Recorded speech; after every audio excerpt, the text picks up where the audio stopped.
क्या है, ये sir first row first column का मेंबर है, ये second row first row second column, first row third column, ठीक है। तो हमको निकालना है माइनर। तो मैंने आपको बताया था कि माइनर निकालना है किसका, M11 मतलब माइनर ऑफ एलिमेंट 2। 2 कहाँ पर है, first row first column. M11 मतलब member of first row and first column, यानी कि 2 का माइनर निकालना है।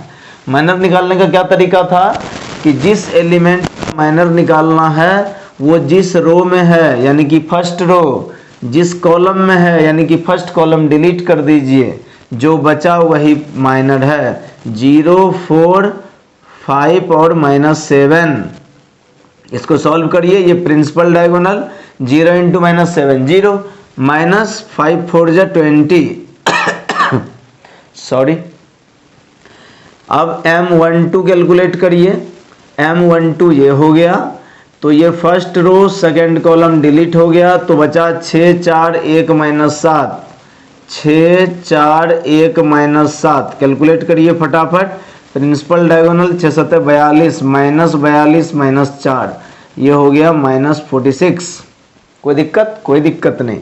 इसी तरीके से M13 कैलकुलेट करिए।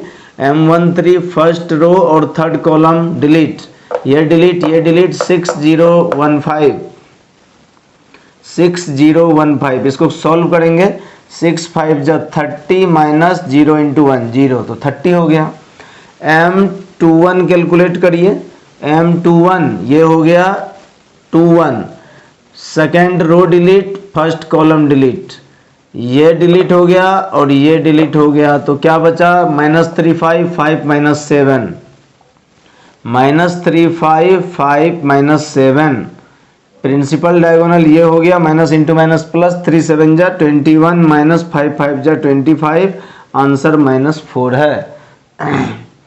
M22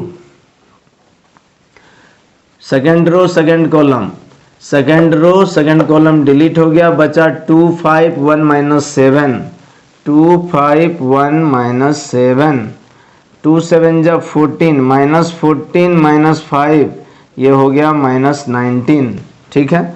फिर कैलकुलेट करिए M23, ये कितना आएगा, ये आएगा 23 का मतलब सेकेंड रो थर्ड कॉलम का element, second row third column, पहला रो दूसरा कॉलम होता है, तो ये second row delete third column delete, क्या बचा 2 -3 15, 2 -3 15।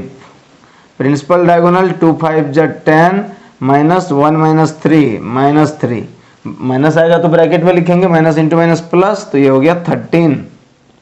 ब्रैकेट का मतलब मल्टीप्लाई होता है, पता ही है आपको। तो ये फर्स्ट रो सेकेंड रो का माइनर निकल गया। आप थर्ड रो भी कैलकुलेट कर सकते हैं। M31 बताइए, ये हो गया 31, थर्ड रो फर्स्ट कॉलम, क्या -3504, -3504 और 4, इसको कैलकुलेट करो तो ये हो जाएगा -12, 0 इंटू 5 0, तो आंसर -12 आ गया। ऐसे ही यहाँ पे मैं कैलकुलेट करता हूँ, नीचे पता नहीं आपको दिखेगा कि नहीं बोर्ड पे। M32 का मतलब हुआ थर्ड रो सेकंड कॉलम, तो इसका मतलब 5, third row second column delete, क्या बचा 2 5 6 4, 2 5 6 4, इसको कैलकुलेट करो तो प्रिंसिपल डायगोनल 2 4 जा 8 -6 5 जा 30, तो M32 हो गया 8 में से 30, ये हो गया -22, ठीक है। अब सर M33 बताओ। M33 -7, third row third column delete, 2 -3 6 0, 2 -3 6 0, principal diagonal 2 into 0 0, -6 3 जा 18 -18, ब्रैकेट में लिखेंगे माइनस इंटू माइनस प्लस 18। तीन सारे माइनर निकल गए। अब आपको निकालना है कोफैक्टर।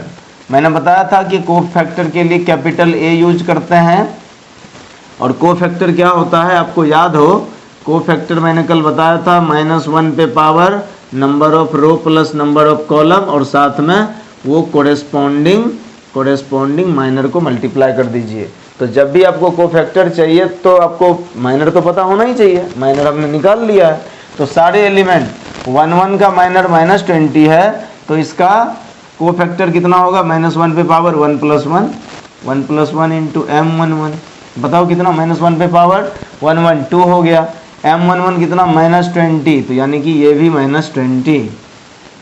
इसी तरीके से m12 बताओ, -1 पे पावर 1 + 2 और m12 कितना सर -46, मैं डायरेक्ट वैल्यू लिख रहा हूँ, -1 पे पावर 3, माइनस बाहर आएगा, माइनस इंटू माइनस प्लस यानी कि +46। m13 बताइए सर, -1 पे पावर 1 + 3 इंटू माइनर 13 का कितना 30, तो 134 हो गया, -1 पे इवन पावर हो तो प्लस होगा, तो आंसर 30।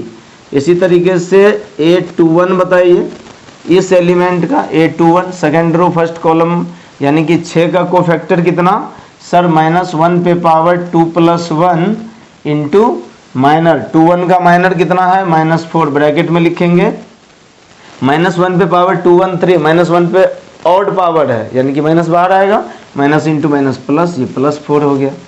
A22 कैलकुलेट करना है आपको, तो -1 पे पावर 2 + 2 और M22 कितना आ गया -19, तो -1 पे 224, ये प्लस हो गया, तो आंसर -19 हो गया। इसी तरीके से M23 कैलकुलेट करिए, तो -1 पे पावर 2 + 3 इंटू M23 कितना है, M23 माइनर है 23 का 13, तो ये हो गया -1 पे पावर 2 + 3 5, अगर माइनस पर पावर ऑड पावर है तो ये माइनस बाहर आएगा, आंसर हो गया -13। इसी तरीके से M31 बताइए, -1 पे पावर 3 + 1 इंटू 31 का माइनर है -12, माइनर से मल्टीप्लाई करना है ना भाई, तो -12, -1 पे पावर 3 1 4 जो है ऑड इवन पावर है, तो इवन पावर पे माइनस आता है, तो आंसर -12 ही रहेगा। इसी तरीके से A32 निकालिए, -1 पे पावर 3 + 2 इंटू माइनर 32 का कितना आया है -22, -1 पे पावर 3 + 2 5, तो ऑड पावर है तो माइनस बाहर, माइनस प्लस, ये +22 हो गया। इसी तरीके से A33 कैलकुलेट करिए, -1 पे पावर हो जाएगा 3 + 3 इंटू माइनर, A33 का माइनर आया है 18, तो ये 18 ही हो जाएगा, क्योंकि -1 पे पावर 3 6 और इवन पावर है तो प्लस हो जाएगा, तो 18 हो गया। ये सारा माइनर निकल गया और ये सारा कोफैक्टर निकल गया।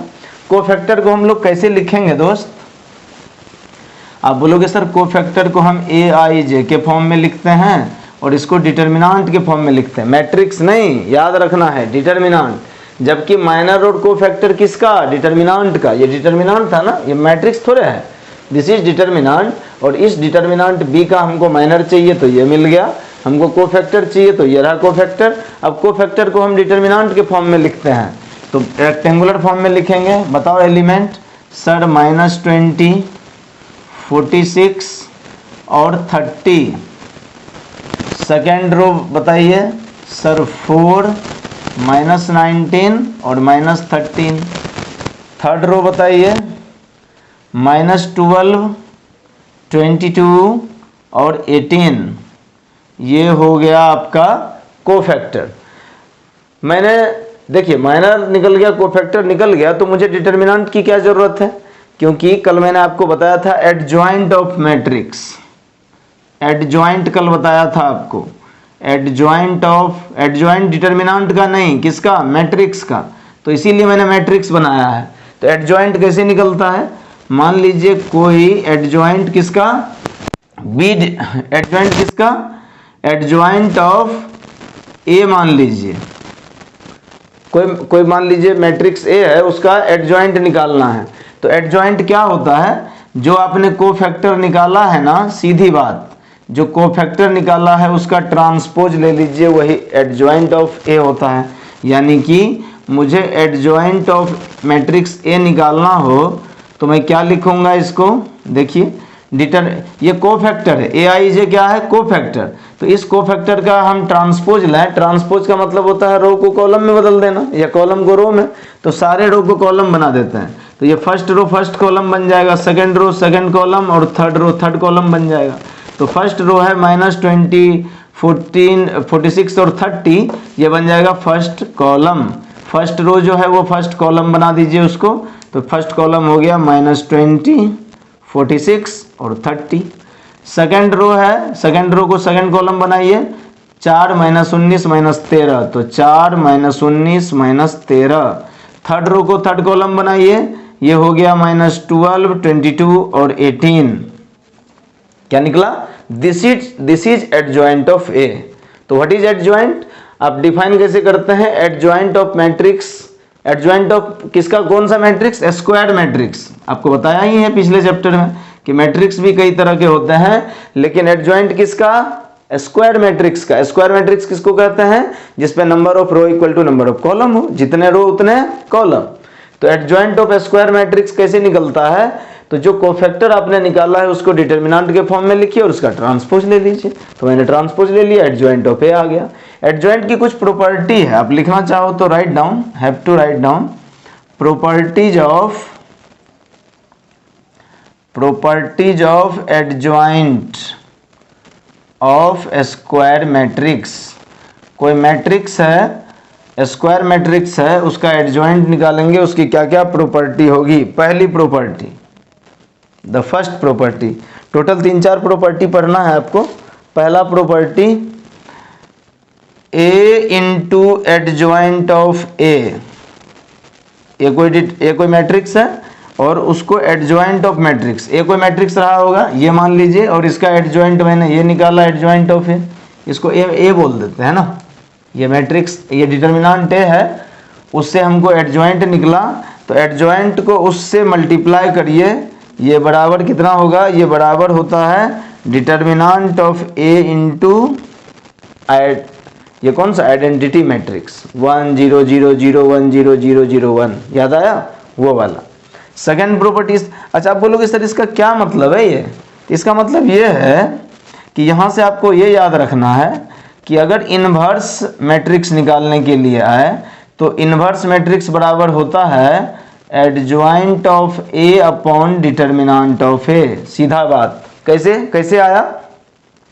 ए इधर मल्टीप्लाई है तो ए नीचे इधर जाके डिवाइड हो जाएगा, तो 1 अपॉन ए, तो ए ऊपर जाएगा तो ए इन्वर्स बन जाएगा, तो ए इन्वर्स और ये डिटर्मिनेंट ऑफ ए इधर डिवाइड हो गया। तो डिटर्मिनेंट ऑफ ए किस में डिवाइड हुआ? एडजॉइंट ऑफ ए। तो एडजॉइंट ऑफ ए में डिटर्मिनेंट ऑफ ए डिवाइड हो गया, तो और ये ऊपर जाकर के ए इन्वर्स बन गया। तो आपको याद रखना है ए इन्वर्स बराबर adjoint of A upon determinant of A. अब आप बोलोगे सर ये तो मैट्रिक्स में भी, इन्वर्टिबल मैट्रिक्स में हमको इन्वर्स निकालना होता था। हाँ, वो भी एक तरीका है, लेकिन उससे आसान तरीका ये है, आया समझ में? तो इन्वर्स आप कैसे कैलकुलेट करोगे? एडजॉइंट से। फिर से एक बार रिकैप करते हैं। डिटर्मिनेंट गिवन होगा, सबसे पहले माइनर निकालिए। माइनर कैसे निकालेंगे? जिस एलिमेंट का माइनर निकालना है वो एलिमेंट जिस रो जिस कॉलम में है वो डिलीट हो जाएगा, जो बचा उसका डिटर्मिनेंट लेंगे, माइनर आ गया। और उस पर अगर जो -1 पे पावर वही लिखिए जो रो और कॉलम है, और इस तरीके से आपको कोफैक्टर आएगा। कोफैक्टर को मैट्रिक्स के फॉर्म में लिखिए, उसका ट्रांसपोज ले लीजिए तो आपको एडजॉइंट पता चल जाएगा।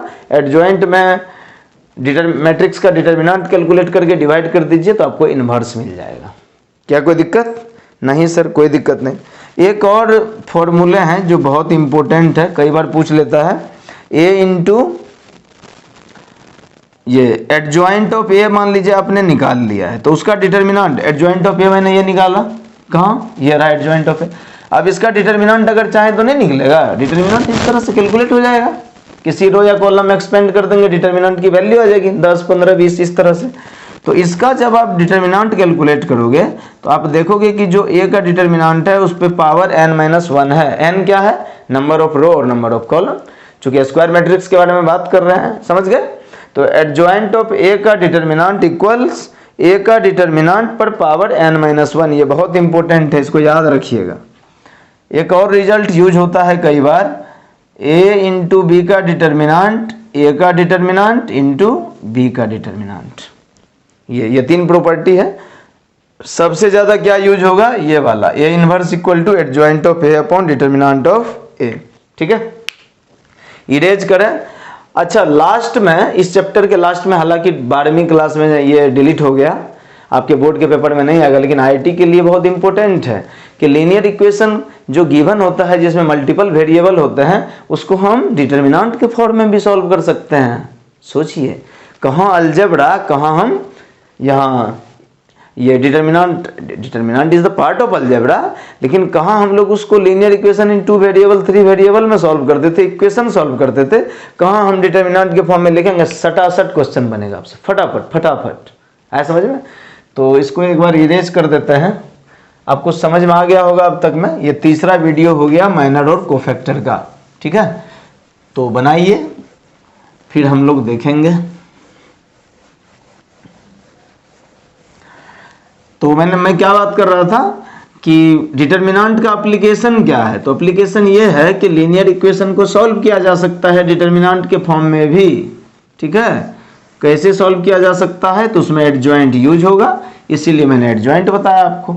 और आपको पता चल गया कि एडजॉइंट निकालने के लिए सबसे पहले आपको माइनर पता होना चाहिए, फिर आपको कोफैक्टर कैलकुलेट करना है, फिर आपको कोफैक्टर मैट्रिक्स का ट्रांसपोज लेना है, इससे आपको एडजॉइंट मिल जाएगा, और एडजॉइंट मिलेगा तो आप इन्वर्स कैलकुलेट कर सकते हैं, ठीक है। अभी क्या बताया मैंने, देखिए मैंने बताया कि ए इन्वर्स, कोई ए डिटर्मिनेंट दिया है और उसका इन्वर्स निकालना है या इन्वर्स मैट्रिक्स निकालना है, तो कैसे कैलकुलेट होगा, ये कैलकुलेट होगा adjoint of A upon determinant of A. नीचे में कभी भी जीरो नहीं होना चाहिए। दो और टाइप का मैट्रिक्स होता है, एक को बोलते हैं सिंगुलर मैट्रिक्स, एक को बोलते हैं नॉन सिंगुलर मैट्रिक्स।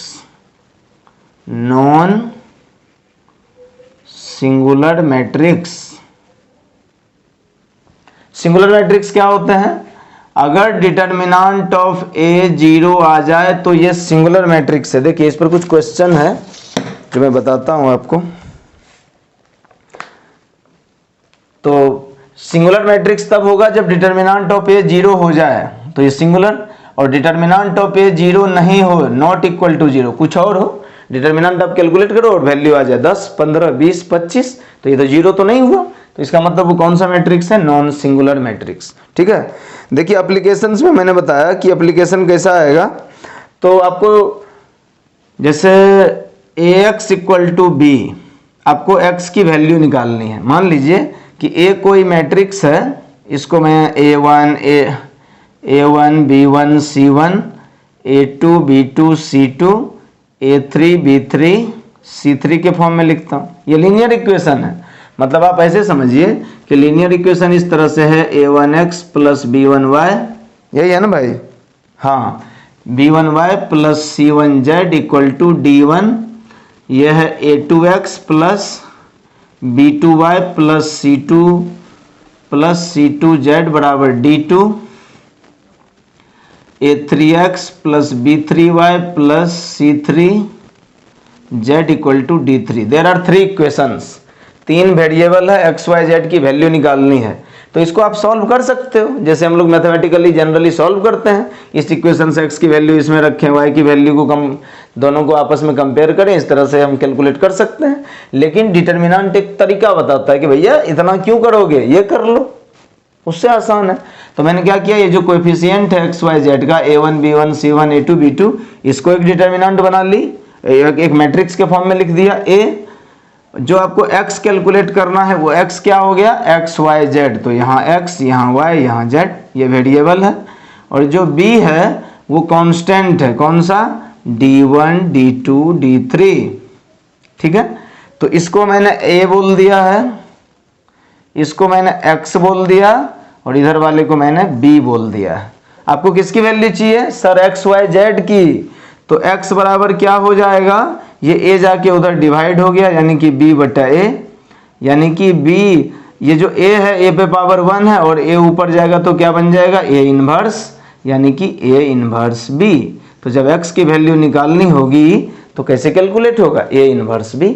तो इस तरीके से हम एडजॉइंट को यूज करते हैं, और इस तरह के क्वेश्चन को हम लोग सॉल्व करते हैं, ठीक है, समझ गए। तो ये बताया जाएगा आपको, इस तरह के क्वेश्चन हम लोग सॉल्व करेंगे। तो डिटर्मिनेंट में बेसिकली क्या क्या देखा हमने, डिटर्मिनेंट की बेसिक्स देखी कि डिटर्मिनेंट को सॉल्व कैसे करते हैं। डिटर्मिनेंट किसका, हमेशा स्क्वायर मैट्रिक्स का, number of row number of column equal होने चाहिए डिटर्मिनेंट को सॉल्व करने के लिए। क्या समझे बात।